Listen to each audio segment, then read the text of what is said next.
Sa gitna ng luntiang kabundukan ng Talisay City sa Negros Occidental, nakatayo ang Kampwestuhan Highland Resort, isang pambihirang pook pasyalan na unti-unting sumisikat at dinadagsa ng mga turista mula sa iba't ibang panig ng Pilipinas.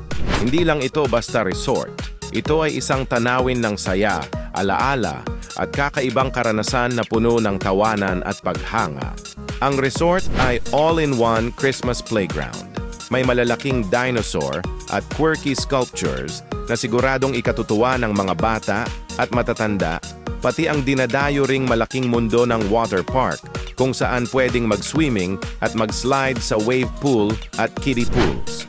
Bukod dito, may mga thrill rides gaya ng zipline at sky bicycle na nagbibigay ng kakaibang tanawin ng highland scenery. Isang masaya at memorable na adventure para sa buong pamilya o barkada.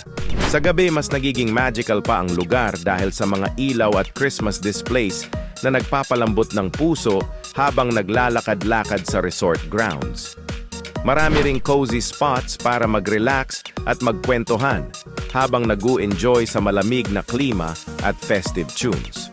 Kung plano mo naman mag-overnight stay, may iba't ibang accommodation options sa loob ng resort na pwedeng pagpilian para hindi ka nang magmadaling umalis pagkatapos ng Christmas gathering o family lunch.